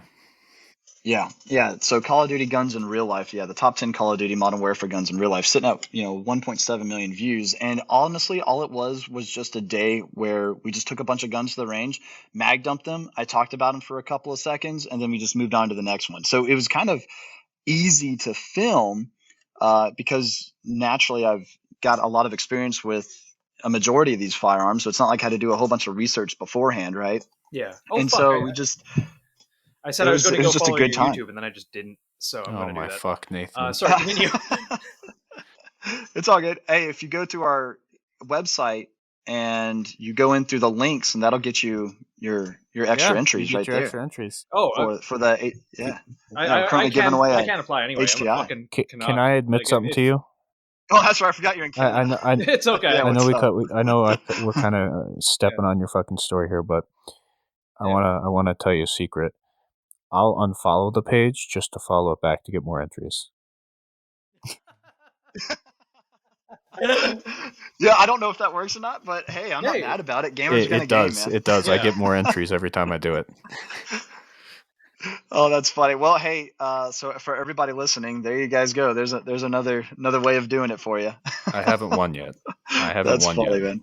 But I will do it. Yeah, just keep that in mind. Just yet, and keep up that positivity. Yeah, I mean, so like you said before, if I were to go and look at some of like our previous giveaways, and if I were just to take a look at like the views, right, of that one giveaway. So if I go to our current, well, I won't even go to our current giveaway since it's still running, but our last giveaway, which was the Brandon Herrera one, I mean, that's 219,000 views on that one video. And then, so you got to think that's at least maybe 200,000 people, maybe that might be looking as far as a giveaway goes. Of course, there's international. Of course, there's people that aren't eligible, stuff like that, whether it be age or whatnot. So, yeah, the giveaways are a big deal because it gets the attention of a lot of people. But like I said earlier, that's our whole thing, man. It's marketing in a nutshell. But so I don't know exactly how many people sign up or how many entries they get, but I can only imagine it's a lot. Probably a fucking ton. I think everyone wants a 50 cal. Yeah, everyone wants. There's two kinds of people in the world. Yeah, people who want a 50 cal and people who lie about not. Yeah, and I think too what we've learned also too is the practicality of the firearm, except for the 50 BMG. Everybody wants a 50 cal, but we gave away one of the Timpman Armory Gatling guns, which was a super cool giveaway. But apparently the numbers. Yeah, it takes Glock mags. I mean, that thing was cool as heck. I want that. Oh yeah, but that thing was awesome. And but it as far as numbers go, as like the video and everything else, it didn't really perform all that well. And we're thinking, well, that's probably because where are people gonna put it? At least a 50 cal you can probably hide under your bed if you don't have a safe. I don't know, but a Gatling gun, it's a little bit more difficult to hide. But I mean, another great thing about marketing is the cross promotion that you get. And I mean, obviously having AK Man on your channel is going to be great for you. But what's great as well, and I think this is we probably share a similar mindset when it comes to it. While it is great cross promotion to get like some of the really big names involved, it's great just getting to know the person behind the persona. And then it's just like it's like more of a perk that like, oh, like, yeah, like this is going to be great for our marketing. But the coolest part of this whole thing was just like talking to them and like picking their brain and getting to know. And that's how I feel about every single person. That's my favorite part personally. Yeah. Yeah. And that's cool. That's definitely cool because especially because there's always that wow factor, right? Like, oh man, I've been watching this guy or girl, whatever, since, I started even looking at YouTube, and here I am now in front of me. And then you guys actually start working together and you become more human, right? And I think a lot of people appreciate that. I mean, I don't know. I can only imagine, like, when you think about like some of these big name actors and stuff like that, it's probably hard for them to have regular relationships without people wanting something or something like that, And so I think a lot of people kind of enjoy being talked to like a person. It's cool. Well, yeah, and that's just it too. Some people will, maybe come up to you recently and be like, holy shit, like you're Clint. Like, that's cool. Like, good for you. Like, I'm sure it feels great, but it would also just be cool if you could just talk to that person and just, as opposed to them like fucking creaming their pants. And I'm not saying that necessarily happens, but I can see where that would happen for a lot of, some of the A-listers, if you want to call them that. Yeah, and for me personally, it gets weird with my Marine Corps career because, like I said, I was just out in 29 Palms, and to my Marines, I'm Sergeant Morgan, right? And there's this guy that comes up to me. I think it was a corporal. He goes, "Hey, are you Clint?" And I'm like, "Who the fuck are you?" Yeah, but I'm like, dude, we got a job to do. I'll talk to you offline about whatever else. But I'm like, yeah, I'm Sergeant Morgan. So what does my dumb ass start to do? Because I wasn't expecting on getting really recognized because I was rocking a field mustache, no beard or anything. And I'm like, nobody's going to recognize me. Oh, except for Morgan plastered on my chest. And for anybody that watches the channel, they could pick up it was me. I mean, and so, I'm out here and this guy's like trying to talk to me and I don't know what to do in this situation. So I start talking about small unit leadership. and I like how we can just like make sure our Marines are and retention, and I don't know what the hell I was doing. Yeah, but you know what? It works. Like, it was just weird. Shut the conversation down. You could do what Mitch did and just piss yourself. Yeah. I actually I'm sorry, that was a bad joke. I had the same exact conversation with Garand Thumb a couple days ago. I was like, hey, like, what's it like in your unit? Like, what's your chain of command thing? And I think he was like, well, I'm in such like a small like community, and kind of like, it takes a lot to get here, so everybody's kind of like chill about it. And I was talking to him, I'm like, man, like if you were just like in like I think if I was in your position in my unit, it would just be a shit show, because I would have a bunch of privates coming up to me being like, hey, Mitchell Thumb, like, what's up, dude? And I'm like, hey, fuck ass, like, we're at work. He doesn't have that though, being in the community that he is. But it's interesting in the military, that perspective as well, like, because with you, you're a Marine Corps NCO, and people recognize you, and if some random ass fucking Joe comes up to you and is like, Clint, what's up, man? Like, inappropriate as fuck for that setting, but it's something. Does like your commander, does anybody like higher up have anything to say about you doing these videos? Not really, no. My former LDO, limited duty officer, for my MOS, we don't have like lieutenants and stuff, which is kind of cool. We have warrant officers and a captain on the I&I side. And our former captain there, he was like, Sergeant Morgan. I was like, yes, sir. He goes, my dad watches your videos and he's a friend, and I think it's weird. and I'm and I'm like, good to go, sir. And he goes, no, but really, you do a good job. And he's like, maybe you should try shaving your face sometime, though. And and I'm like, ooh. And then like a chief warrant officer who used to be one of my sergeants when I first got in, he was like, yeah, I've been watching your videos there, Sergeant Morgan. And I was like, oh yeah. I was like, hope you like them there, sir. And he's like, yeah, maybe try shaving your filthy fucking face. And I'm like, dude, so it's funny, that's what all happens. And I just tell him, like, well, I'm maintaining a low profile outside of the Marine Corps. I don't need people knowing I'm a Marine, right? Yeah, it's an obvious damn joke. But no, I mean, it gets kind of funny. I mean, there's been times where I've had to really like get onto a Marine. I mean, about, and we can actually kind of segue into this a little bit too about maybe society and what type of human they're putting out now, because like I said, it's weird being Clint from Classic Firearms. I'm typically this joyful, happy-go-lucky kind of guy, and then all of a sudden, we're at work in the Marines, and I've got to really get onto some Lance Corporal's ass because he's acting like a complete shithead. I mean, we've got it. Sure, it's hot outside and everything else, and now I've got somebody complaining about what work to do off of going, and all I've seen this Marine is just lay around and type of stuff like that, and I just don't want this laziness building up like a cancer in among my guys, and I start yelling at this dude and everything, and then I get kind of pulled off to the side and by another sergeant. He's like, yeah, man, that was pretty good to go. And he's like, I just never thought I'd see Clint doing that. And I'm like, well, you didn't see Clint do that. You saw Sergeant Morgan do that. You know what I mean? And so it is weird, especially, it's cool that Grantham's in that kind of tighter knit community, and it's not really, I'm not going to say it affects me that much because I'm still able to do my job. My guys respect me still. I'm not just a persona to them or anything like that. And that's really cool.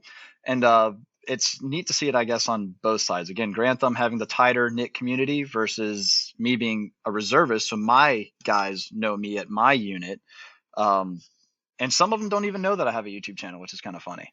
Yeah, but it's probably preferred, though. And, yeah, it's probably for the best.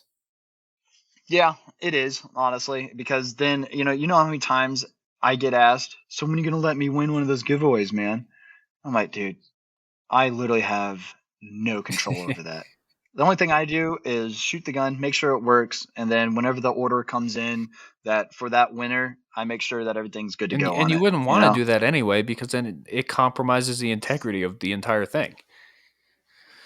Yeah. It's wild. There's one person outside of my wife in like my real life that knows that I'm, Seaburn dad. He's probably listening to this right now. He's a really good dude, former Air Force guy. If it wasn't for him, I probably wouldn't have even started this channel, just because he kind of introduced me to like the whole like gun community in general. Not directly, just through him like telling me to look shit up. Great dude. And he's the only person that knows. I can only imagine, because sometimes at work, I'll see people referring to my page. And and like I'll see people referencing some of like our guides, like when they're like teaching like a hip pocket class. And I just kind of like will walk. It'll make me smile. Like it makes me feel good. But I'm like, man, like I wonder how I could still be an NCO if Private Fuckass knew like that it was like my stuff. And there was a time, there's a couple of my former soldiers who were directly under me at the time that followed the page, and I noticed it immediately. And I'm like, oh fuck. Yeah. Oh no, and you've face revealed a few times. I have. It's good that no one. Yeah, nobody's picked up on it yet. I don't think anybody really pays that much attention. Like there's literally photos of you and Kit on Mira Safety, which now people are going to go lurk it and see. Oh, what's this handsome boy look like? Man, like more people have figured out that I'm half of Seaburn dad than have figured out you are, and that's very weird. Yeah, like it's happened here several times, and it's always really weird when it happens. I don't think people expect it from me. It happened in my local gun store. Yeah, I don't think people expect it from me. In like real life, you post pictures of your ass tattoos and your fucking Patrick's and all that. Eventually, like you're going to post a tattoo and fucking dox yourself. I mean, I've posted tattoos before indirectly. I do think it is Such an interesting dynamic that you have to deal with, though, being a Marine Corps NCO, given it's only, what, like a week or two every. Yeah, yeah, just 1 weekend a month, is ultimately what it is. Sure, there's, special situations outside of that, like range qualifications might take, half a week instead of just a weekend. But then you've got your annual training, which can be anywhere between 2 to 3 weeks out of the year. And outside of that, you have any other type of like special training you want to do or whatever. But I mean, I think too that once it's initially acknowledged, and then if your guys actually have any sort of respect for you, like again, nobody at my unit treats me any different because I'm Clint from Classic Firearms, even though Good. just about Yeah, everybody good. knows, right? And it's super cool. It's they respect me as Sergeant Morgan. If I'm out at a restaurant or something during drill weekend, getting a beer or whatever, they still will call me Sergeant Morgan, whatever. And then I can say, hey guys, we're outside of working hours and we're not at the unit. I'm cool if you call me Clint, stuff like that. Right. I try not to be a complete dickhead that I know I could be, but, at the end of the day, I think a lot of them kind of don't care either. They're like, yeah, he's a squared away sergeant or he's a piece of shit sergeant, depending on whoever you're talking to. And, he does his job and makes sure I'm taken care of. So as long as he keeps doing that, I don't care if he's, Clint or Sergeant Morgan or whatever. Mm-hmm. So I don't know. I try to do the best that I can as far as the Marine NCO goes. And I try to be, because I just remember what it was like when I first joined. Like I said earlier, I had no plans, no intentions whatsoever on staying in. And as my leadership started to shift some, I kind of started to see a little bit of that change. It's not big picture Marine Corps that can change. I don't think that a lot of that I still think sucks. But as far as the reserve side goes, I started to see more NCOs, more staff NCOs that actually cared about their Marines. And at the end of the day, I think that's what really matters for a That's lot of these rare. guys is, sure, I can be kind of a screw up, but if you sit down and you talk with me and you say, hey, let's work through this because your next 4 or 5 years here that are obligated, we don't want you to be a liability, especially for at the range. We want you to be able to do a good job and then put this on your resume. And then whenever somebody calls your fire team leader or squad leader and says, hey, was this guy a squared away Marine? They can honestly say, yes, I would totally recommend him for this job or something like that. Right. Um, and that's my kind of advice to a lot of people that are looking at joining or something is I don't regret any of my Marine Corps career other than maybe not doing my PME and, uh, getting ready for promotion. If I did all my prerequisite work, that would have been good. But give reserves a try because if you don't like the taste of the military on the reserves, National Guard, whatever, you don't have to stay in off of after your obligated time. And on top of that, you can be working on your civilian career at both times, and it's a real safe way to go, I think, if people are interested, but they're just not too sure. I think what you have with that leadership is something I don't hear about often. And I'm super glad that that is your experience. I'm really glad because in my experience personally and what I've seen over 3 duty stations now, it's the opposite. So it is good to know that there are still good leaders in the military, even if it is the Marine Corps. I do Yeah. think the last 8 years or so, there's been such a drastic shift in the quality of training and soldiers um, that come to units. And maybe you can speak on that if you have the same experience or the opposite experience. I'm always interested in hearing different perspectives. And so far, you are one of the few people that have anything good to say. Which, hey, Yeah. it's refreshing to know that there is still some good shit. And I'd be lying if I said there isn't good shit a part of the military. I have my personal feelings about it, but I try not to let my personal bias affect my opinion as much. Right. What's the training quality and just the overall military experience in general? You've been in 10, 11 years. How has that Yeah. changed? Going on Yeah, 11. how Yeah. has that changed, if at all?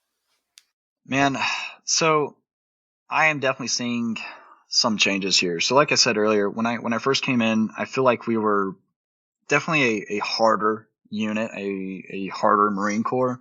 And I can see where there's been some good and some bad as things have changed. So earlier I said I kind of wanted to talk and segue into this societal thing that I think we're in, because yes, my Marines should be cared for, but I don't think they should be nurtured to the point where they need to rely on me to be able to carry out a task. I don't need to hold their hand, but do I need to make sure they're getting paid on time? Do I need to make sure that they're drinking water and changing their dang socks? Yeah, absolutely. Do I need to make sure that my Marines feel like they belong? Absolutely. But that doesn't mean I need to, go and console them because I yelled at them earlier for not getting off their ass and doing their job, right? And I'm starting to see a lot of newer guys that just don't have, I don't, it's almost like what they've worked for the past 3 months. They went through boot camp. They got their butts chewed out, yelled at, went through all these physical challenges and everything else. And it seems like they're just so ready to either throw it away or they just don't care, and I'm trying to figure out, I haven't been to boot camp in, like I said, over 10 years. So I don't know what is happening. I don't know if, this whole COVID society or what is really changing things. But I am starting to see a little bit less quality of Marine, but at the same time, I still see some guys that have that fulfillment, have that sense of belonging, and are proud to be where they're at. Will they have that same mentality, after their obligated time is up? Hopefully me, as again, one of their direct leaders, hopefully I can influence them to be like, you know what, this has actually been a good experience for me. And maybe some of these guys that aren't proud of the Eagle Globe and Anchor that they wear, I don't know what to do more for them, because I try my best to help them out. But dude, I tell you, I don't know what's happening, but I'm not seeing the same type of Marines, I guess you could say. But I don't know. My theory, because I've been getting soldiers for the last year or two, where I get them and they can't even do like a pull-up. And I know it's not an Army standard for pull-ups, but in the Marine Corps it is. In the Marine Corps, you have to do X amount of pull-ups. I don't know what the fuck you guys do over there, but I know it is a standard. But even if it's not a standard in the Army, like overall physical fitness, I don't expect you to be able to do 50 fucking pull-ups, but you have to be able to do at least one. Like, at least have the base physical fitness to do one. And my theory, at least in the Army, is that the standards in basic training are getting dropped because we are so desperate for numbers and recruitment.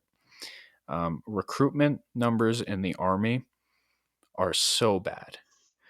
And I hear retention is terrible right now too. It's like that here as well. Yeah. And it's strange because during a time, especially during COVID, you'd think they'd go up because people are out of work, they need money. They're not. They are steadily and have been steadily going down for 3 or 4 years. And with that smaller selection pool and the ability to chapter people out during basic training when they aren't performing is becoming increasingly more difficult because there are less people. So it's kind of like, fuck, we have to meet mission, so we have to lower the standard so more people can be in. I'm not sure if something similar is going on in the Marine Corps, but that's my theory with the Army, at least. It's very possible. And here's the funny thing too, though, is if more units, kind of like what mine did, were to kind of focus more so on retention and actually acknowledging their guys for doing a good job instead of just, put it this way. If more units were focused on actually keeping the Marines that they have right now and making the life for them better in the Marine Corps, then we wouldn't be having these types of issues. Then we could keep that standard high, right? We enforce these physical fitness standards. We make it not just a pain in the ass, but be proud that you are here, dude. There's been people that have tried and failed to make it to where you're at right now. And a lot of people, I don't think, understand that what they have done is an accomplishment. and it just falls on like, okay, yeah, I did this, and I see a bunch of other slackers that did it too, so what's the big deal? And it's like, dude, if we focused on retention, increase the standards, and make it something to be proud to be part of, take care of our guys while there, and of course afterwards, and then I think we would actually, again, I think we would have a better, I think ultimately it'd just be a better military in that sense. Yeah. But I'm just the sergeant. Well, and that's my take on it too. I've Like, heard what that, the fuck do I know? Go ahead, Nathan. Yeah. Yeah. But I've heard that sentiment repeated a lot. No one's actually focused on the root cause of the problem, which is just plummeting morale and everything else. And everyone's just focused on, let's get as many bodies into seats as we possibly can. Doesn't matter, their intelligence or their fitness or their motivation or anything else. Let's just fill those seats because all that matters is what's on paper. Let's not take care of the guys that are already in and take care of the root problem of plummeting morale and retention and everything else. Fuck it. Just fuck it. It's the same thing, we did with the ANA. It's the same thing the government does with basically every program they run. All that matters is what's on paper.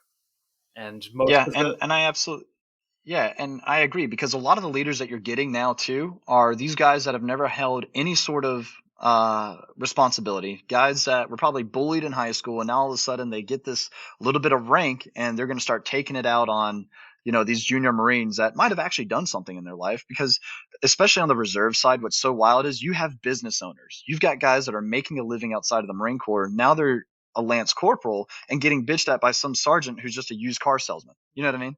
And I don't mean to hate on any type of employment here, but at the same time, it's difficult for people to draw or to come in from having their outside of the military life into the military life and be just a PFC or just a lance corporal. At the end of the day, if everybody actually respected one another, you still respect the rank that individual wears, and he respects the fact that you're also a Marine. You got to where you're at right now. We're all in the same house, and dude, I think life would be a lot easier, or doesn't even have to be easier, but life would be a lot better. It just comes down to respecting one another, and we're starting to lose that in society in general. You see it every day. How dare you disagree with me? You don't exist. You don't deserve to live freely. Yeah. Dear God, are you vaccinated or not? That right there is, grounds for families to fall apart and stuff like that. We're so fragile that it's actually sad to see. We're so fragile. I'm surprised that we're actually still functioning as a country, to be completely honest. One thing that I see that's really troubling in society on every corner of the political spectrum, left, right, up, down, the dehumanization of others because of their beliefs. Where you're not a human, you deserve to be thrown out of a fucking helicopter. Or, like, you don't, you want to take away my guns. Well, now you don't have rights either, and you're subhuman scum or something. And when you start to dehumanize others, that's when you start to see atrocities happen. That's when you start to see them actually being treated like subhuman. And that's kind of the mentality that a lot of people were forced to have going into like major conflicts or wars in history, where we call the Vietnamese like gooks, like, oh, they're not humans, they're gooks. Right. Oh, they're not humans, they're fucking towel heads. And you dehumanize people. And that's happening here in America. And it's dangerous. It's really dangerous rhetoric. It's very, very dangerous.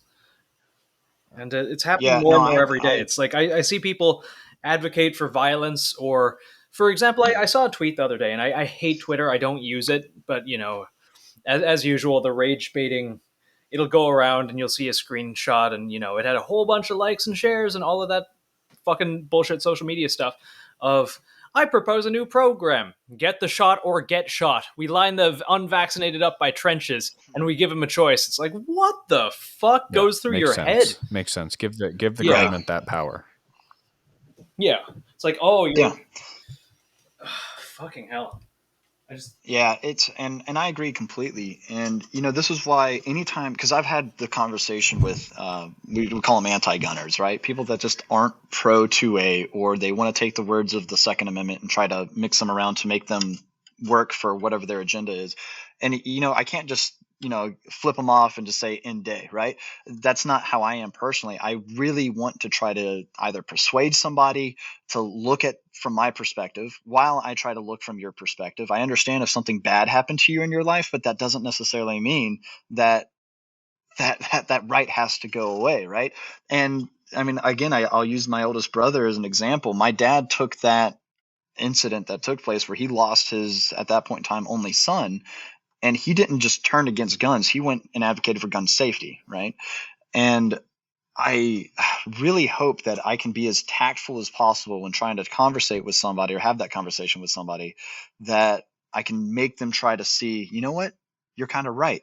And put it this way, I've definitely had the conversations where people disagree with me, but at the end of the day, we shake hands and say, cool, we're going to part our ways. At the end of the day, I still respect you as a human being. I'm proud that you're here in America with me, and we can have these conversations, because it's not that way all over the world, and I think the more people that start appreciating that and acknowledging that, the better we'd be off too. But here we are. Yeah.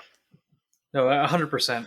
Well, and I think it all goes back to limiting speech from people. I think that's something that we're seeing more often from social media accounts, and more the left than the right.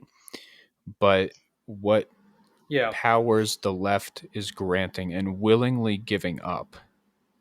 Like, people are willingly like, yeah, vaccine passports, I need that. Like that makes sense right now. It's perfect.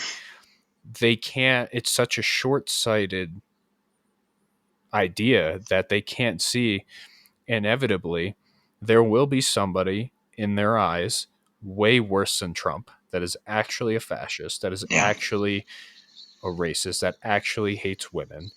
And the powers that be right now for the administration that you like is going to fall in the lap of somebody that they really inherently disagree with. And we've seen it since the beginning of history, where it turns into, like, it started slow. It's like a pendulum, like you go like, oh, this guy's a little bit different than the previous guy, but not too much. And it just keeps increasing, and they get further and further away, because it's this reactionary vote from the American population, to where, oh, well, you guys had Obama and we hated Obama so much, so fuck you, here's Donald Trump. And we hated Donald Trump. Like the pendulum swings a little further each time, and it's just reactionary. And we will eventually have somebody who is in the left side extremely way worse than Trump, and then on the other side of that, we'll have somebody who is just the complete opposite of Trump, and it just turns into this never-ending pendulum swinging, and every administration inherits those powers that we granted them. So if we grant vaccine passports and we say, hey, yeah, you can make a requirement to travel certain places, we're getting this injection into your body, what happens when somebody else gets in and they're like, oh, well, this already exists, so why not make it race-based or gender-based or age-based? Right. Mm-hmm. It's such a dangerous precedent. It reminds me, it absolutely is. Reminds me of, for example, in England, they had their version of the Patriot Act post 9/11. They banned all materials that could be used in aiding terrorism. And now, under the current administration, they're charging people for owning books. Like, some guy just got 5 years for having a copy of the Anarchist's Cookbook.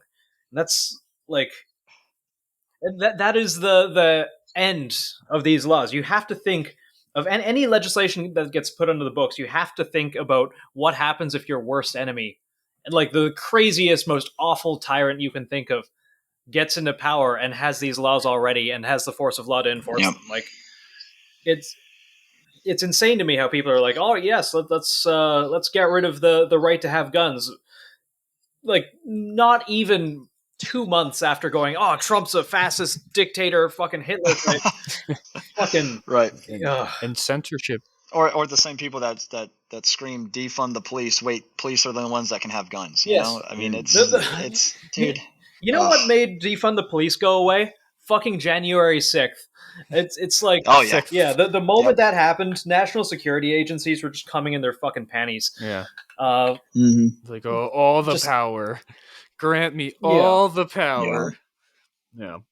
Well, yeah, and it, man, it just sucks, dude. It does. You know, it's like, have we tried this thing called freedom, right? Like, just you're an extremist. I want to. Yeah, you know, I'm an extremist now because I just want to live free. Like, how dare I collect rainwater or, you know, whatever. But yeah, I mean, I try again to form my opinions from multiple perspectives, but at the end of the day, like, I used to consider myself very Republican, right? And I'd always, as soon as I would get into the voting booth, my entire intent is straight ticket Republican, right? And then I'm like, well, now hold on here. I've never heard of some of these people before. Maybe I should actually take it upon myself, do the research, and see if I wanted to vote for them. And then sometimes I'm like, wow, you call yourself a Republican, and then you voted for a lot of the things that I completely disagreed with how you should have voted or whatever else, or how you did vote. How they should vote is up to them. And then I'm like, man, first of all, if we got rid of the two-party system and people actually had to start researching their candidates, I feel like we'd been in a better place too, you know, personally. But here we are. So it's, well, and going back to the censorship thing, you see people openly calling not just for censorship, but complete deplatforming of individuals that they disagree with in the name of disinformation. And that's not how you combat speech. You combat speech by bringing up a counterpoint or a different argument that shows that they're wrong and you're right. By completely deplatforming and censoring somebody, you are only entrenching everybody that has that same opinion deeper into their beliefs. And censorship it's something that is never satisfied and will eventually end up coming for you. No matter what, it'll always come back, and eventually you're going to be the one that's censored. It's so dangerous, and the precedents that we are setting in the last 20 years with the Patriot Act, which is just the opposite of patriotism. Always ironic how they name these things. How they use the words like the Civil Protection Act, the Good Person Act, the American Citizen #1 Act. I'm always skeptical of those because it's quite the opposite. But the precedents that's being set in the last 20 years, but I think even more important, the last 5 years and what the next 5 years will look like, it is really, really dangerous, because all it takes is one dickhead to get elected, to become a dictator, and then just use the powers that be, and everybody already being like, well, just comply. It's not a big deal. If you got nothing to hide, like, just cool. Do it. If it's fine. If you follow the law, you got nothing to worry about. It's so like that dangerous. here. It is so dangerous, and people seem to think that bad things can't happen here in the United States. We are in such a unique time of peace and liberty. As much as there's been in history, and it's such a small people window. Don't realize how fragile it all is. There is such terrible things that can happen so easily, and it's scary. It's really scary. And I've been saying this for quite a while, to, you know, not on camera, because this never comes up on camera when talking about an effing scar or anything. Yeah, it's not exactly your brand. Yeah, right. But I've been saying this to friends, family, and everything else. I was like, we are very fragile. I mean, let's look at what a hurricane could do, right, to society in a local area. Imagine much less if it's on a larger scale. I mean, think about it. If just the internet dropped all over the place, right? Like, if the internet just ceased to exist for 30 minutes, I bet people would be losing their dang minds, right? We would have all sorts of things failing. We would have people not knowing what the heck to do, not knowing how to get home because they have to rely on Google Maps to get them there. And, it's just like, dude, when was the last time somebody actually knew how to, read coordinates on a map? Like, if we actually had to go back to living or just let's just say we had to no longer rely on technology, right? It would be catastrophic for most people. And I've been telling people, as a society, we've gotten so complacent, so comfortable. We have. You used the word soft earlier, and I liked that. Yeah, I mean, we ultimately are a very soft people now. And if we look at, through history, who the people were, or which individuals were fighting their nation's battles, it was everybody, a type of thing, right? But we've been fortunate enough to have a volunteer force say, hey, we are good enough to go out and do our nation's work, right? And that's pretty much what nobody's drafted today, and that's the other thing too, is we're starting to get guys now. I had one guy at my unit tell me that he was a conscientious objector. And I said, dude, hold up. Wait a minute. I said, you weren't drafted, bro. Like, you decided to be here. You know what I mean? And I'm like, I was so confused. I was at such a loss that it just didn't make sense to me. I'm like, look, you realize there's no legal repercussion. You can literally just drop your bags as long as you turn in all your gear and just don't show up. What will you get other than honorable discharge? You know what I mean? I mean, and that's the other thing too, is I think kicking people out is way too difficult. Like, if you can't perform, if you don't want to be here, then don't. Again, this isn't the draft. Nobody told you had to be here. You signed up for this. And if we're getting those type of people in the military, then geez, I can only imagine what the people who wouldn't fight for the country are like. You know what I mean? Yeah. It's jeez. So yeah, we are a soft society right now, and it's going to be a rude awakening for a lot of people when they wake up and they can't go to the grocery store to get their food. Because it's inevitable at some point in time that's going to happen. I think. I think so too.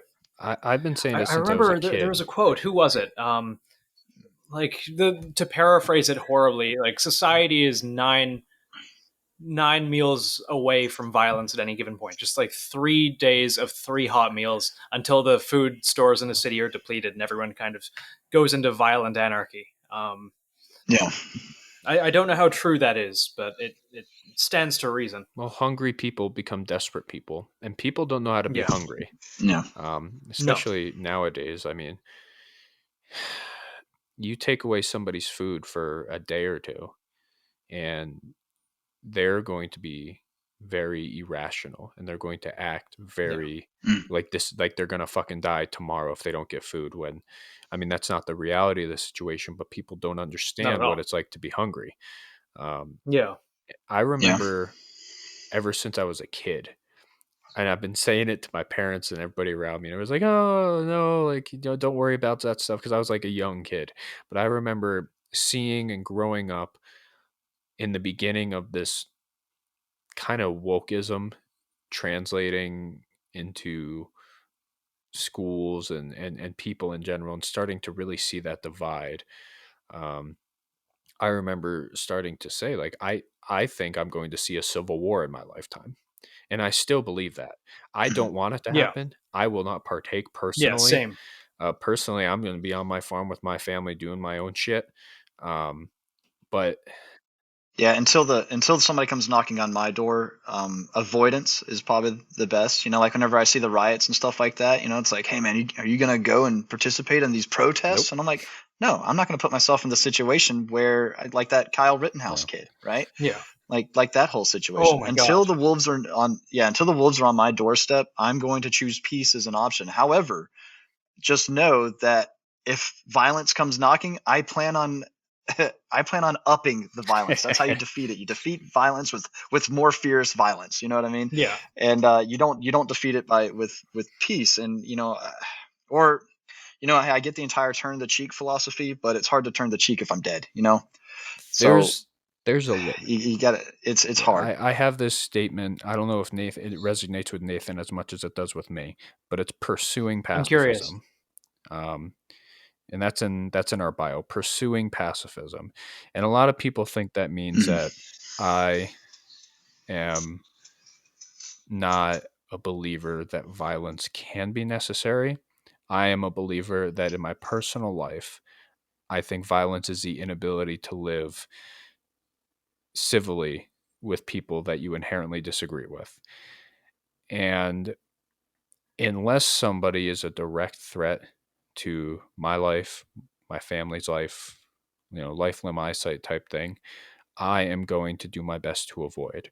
But if you come to my house, to my door with violence, well, that's where things, get a bit Get get spicy. spicy, where I am not seeking it.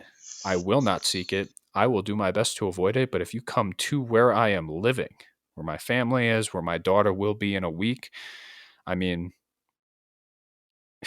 like you said, you will be more violent and I will be more violent than whoever that is, because if I am not, then I am dead. But I like to think that And violence go ahead. only creates, if you're willing to die fighting somebody, the only way that you can really kill a belief is becoming worse than the thing that you killed. I have that's my perspective on it. I know a lot of people will say, "Oh, well, so you're saying the founding fathers and those people that fought for freedom?" Well, not in the short term, no. Long term, look at what we become. We become larger than the British Empire. We became the very thing that we sought to destroy. I don't know how we accomplish what we do and accomplish becoming a free nation without doing that. I don't have that answer, but I do know that throughout history, you cannot defeat a belief or ideology without becoming bigger than that belief or ideology. Right. And yeah, I mean, I agree with you. And it just seems, I don't know, man. Like I said, it does get weird. And this is kind of why I like the entire gray man theory too, right? Because if you're out there, you've got all the gun stickers on your vehicle, you're open carrying your 1911, good for you, but it's just like, dude, you make yourself your target. I want to try to make myself the most lethal person in a room without anybody knowing. You know what I mean? That is ultimately my goal. And that comes down to, like you said, look, choosing to not be violent is a power that I think a lot of people don't understand just how powerful that really is, right? Because violence is an easy thing to do. We see that. I mean, you can find a soft target and go to town with that. But if you are, again, you're in a situation, you're at one of these protests or whatever else, and I'm all about people exercising their rights, right? Protests, go out there, do all that. But the moment you're open carrying an AR-15 to it, in my mind, dude, you're making yourself a target. You know what I mean? It's like, I get maybe exercising your Second Amendment right and everything else, but this is why I just try to avoid those situations, because now you've already upped the ante, right? In their mind, you've already brought a gun to what was just a protest, right? Quote unquote, maybe.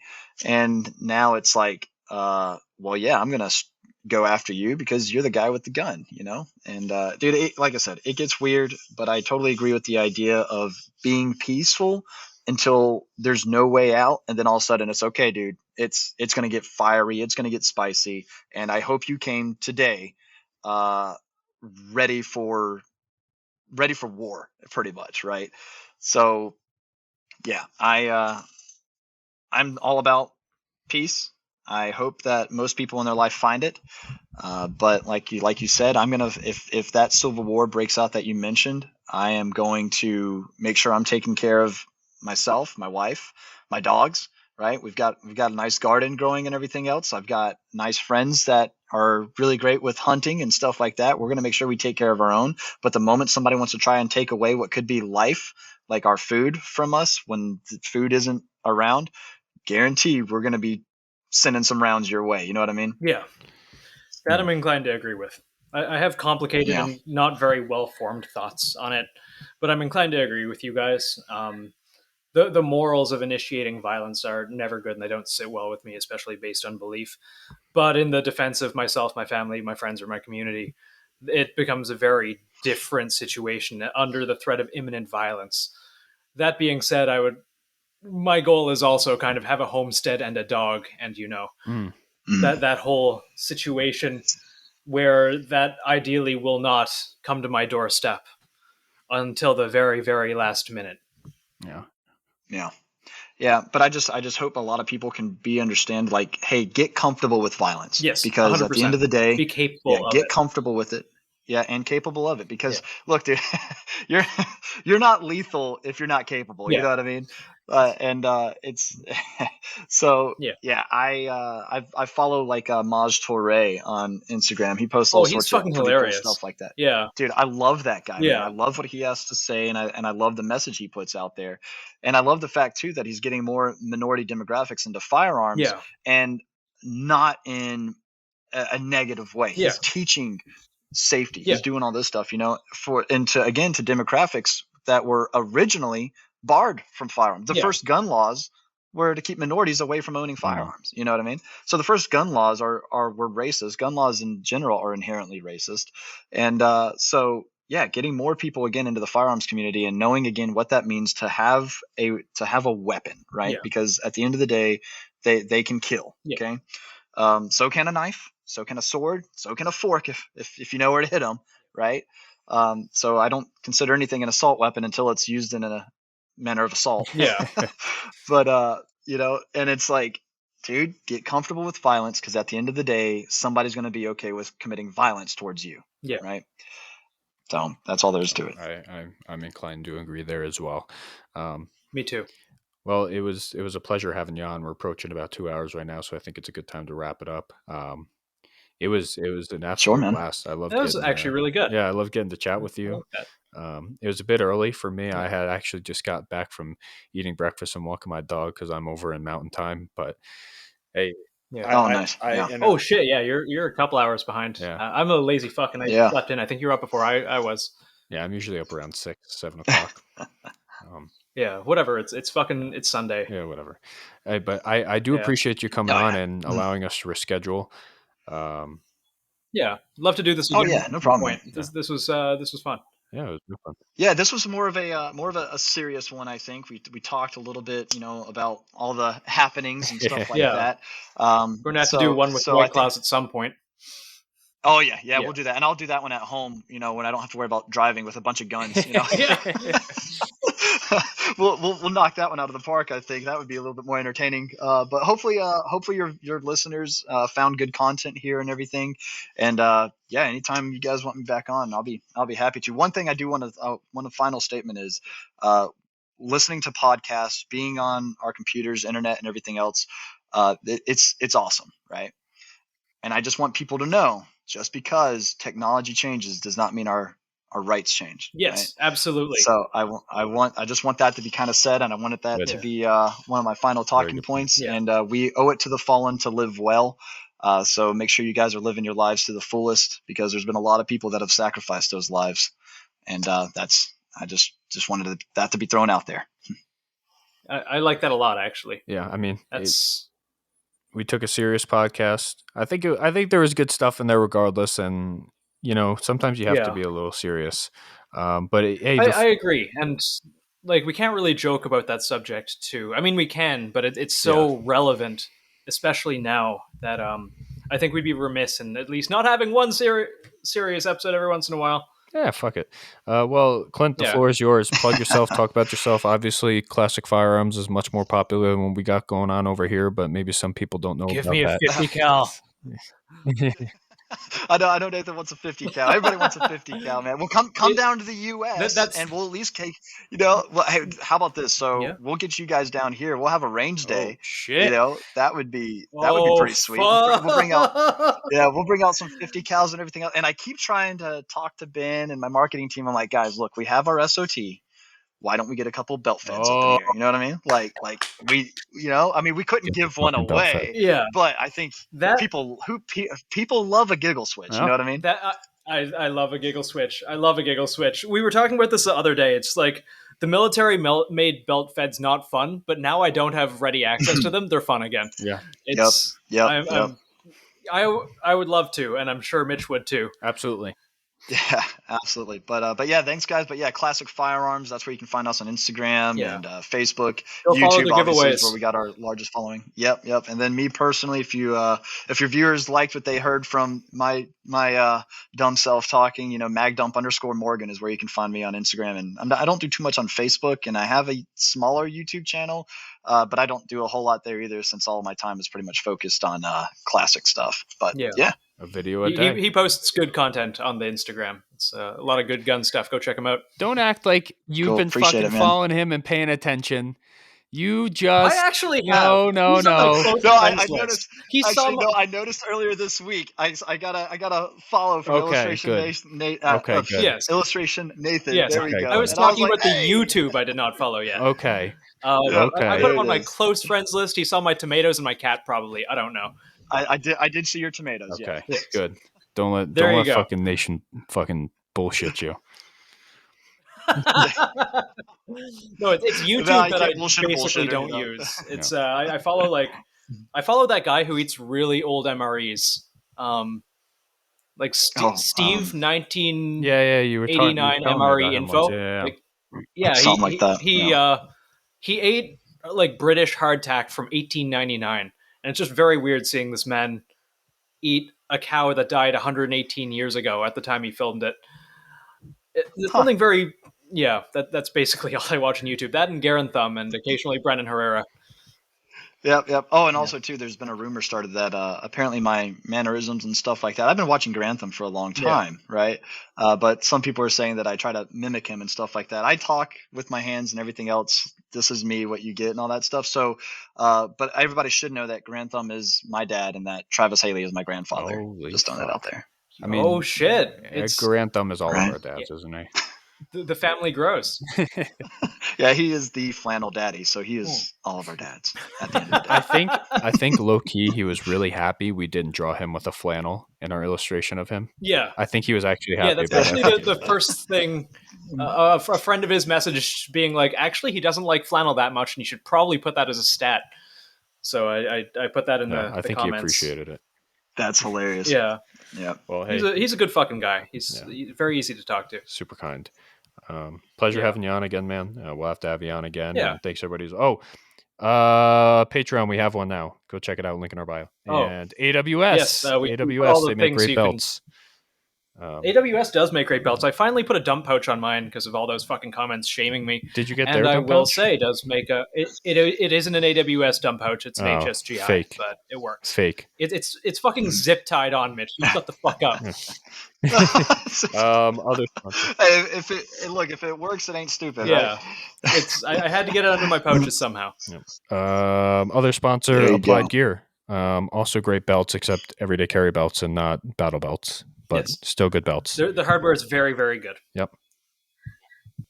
Yeah, I'll have to check out AWS because I don't think I'm too familiar with them. I'll have to check them out. Yeah, they've been doing stuff since like the 70s. They make awesome belts. Yeah, they're fucking fantastic. I don't say that because they're sponsoring us. I say that because I've used their shit for... Yeah. He's been running them and kind of geeking about their gear since way before they got in contact. And then the fact that they're like... That's how... The fact that they're like, oh, let's sponsor that's now. How I felt with right. Yeah, no, honestly, that's how I felt like with, like Daniel Defense. Like, dude, I've been running their gear for a long time. Now, granted, they're not giving me free stuff, but we were doing that warehouse tour with them and stuff like that, going in there, and then, they are sending guns, again, not for free. We are paying for them, but we might have a couple of giveaways there, like my Mark 12 over here. Oh, that's so hot. Yeah. Shit. And so it's just cool. It's like, dude, I'm in contact with these guys. I love them as a manufacturer. They make good stuff, but in no way, shape, or form are we paid by them or anything. So this is cool how that works out sometimes. Clint, I like that Morgan is a fucking show. Confirmed.